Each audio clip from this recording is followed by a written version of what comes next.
নমস্কার বন্ধুরা, আশা করি আপনারা সকলেই ভালো আছেন। আজকে আমি আপনাদের সাথে ডিমের রেসিপিটি শেয়ার করব। এই রেসিপিটা করার জন্য প্রথমে একটি কড়াইয়ে কিছুটা জল নিয়ে নিয়েছি। এরপর ওই জলে দুটো ডিম দিয়ে দেব। ওই দুটো ডিমের সাথে আমি একটা বড় সাইজের আলু কেটে রেখেছিলাম, সেটাও দিয়ে দিলাম। এরপর ওই আলু এবং ডিমের সাথে কিছুটা লবণ দিয়ে দেব। তারপর এটাকে একটু নেড়ে নেব। তারপর একটা থালা দিয়ে এটাকে একটু ঢেকে রেখে দেব।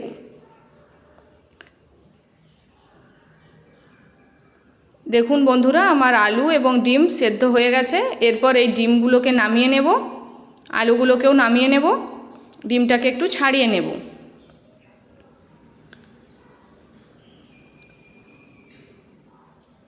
দেখুন আমার ডিম দুটো ছাড়ানো হয়ে গেছে।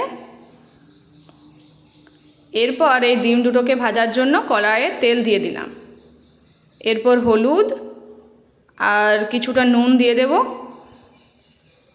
তারপর ডিম দুটোকে আমি ভেজে নেব। এক পিঠ দেখুন বন্ধুরা আমার ভাজা হয়ে গেছে, অপর পিঠ ভাজা হচ্ছে। এরপর এই দুটো ডিমকে নামিয়ে নেব। এই তেলেই আলুগুলোকে দিয়ে দেব ভাজার জন্য। আলুগুলোও আমার ভাজা হয়ে গেছে। এরপর এগুলোকে নামিয়ে নেব আমি। দেখুন সবগুলো কি সুন্দর ভাজা হয়ে গেছে। এরপর ওই কড়াইয়ে কিছুটা তেল দিয়ে দিলাম। এরপর দুটি চিনি দিয়ে দিলাম।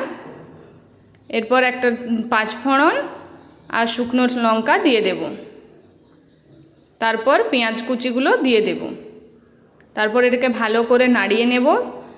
যতক্ষণ না এটা বাদামি রং আসছে ততক্ষণ আমি এটাকে নাড়াবো। দেখুন বন্ধুরা, এটা আমার বাদামি রঙের চলে এসছে। এরপর এটার সাথে বাকি মশলাগুলো, আদা বাটাটা দিয়ে দেব। এবার এটাকে একটু নাড়িয়ে নেব। তারপর বেটে রাখা রসুনটাও আমি দিয়ে দেব। তারপর একটু নাড়িয়ে নেব। আমি একটা মিডিয়াম সাইজের টমেটো বেটে রেখেছিলাম, সেটাও দিয়ে দিলাম। এবার এটাকে একটু নাড়াবো। দেখুন বন্ধুরা, মশলাটা প্রায় সবের সাথে মিশে এসছে এবং তেল ঝরতে শুরু করেছে।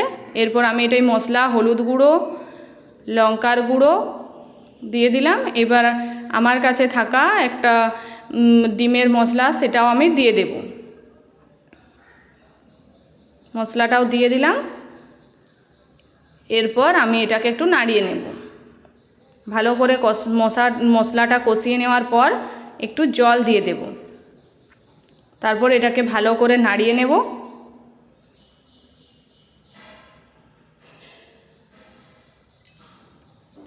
দেখুন বন্ধুরা, এটাতে আমি এবার আলুগুলো দিয়ে দেব। এরপর এটাকে আমি একটু ভালোভাবে নাড়িয়ে নেব।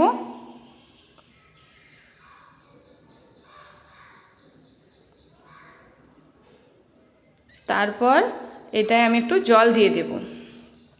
তারপর ভালো করে এটাকে নাড়িয়ে নেব।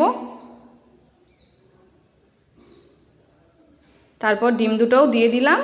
এরপর এটাকে আমি ভালোভাবে নাড়িয়ে,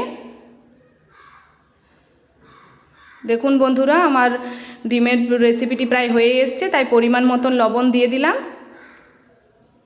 আপনারা আপনাদের পরিমাণ মতন লবণ দেবেন।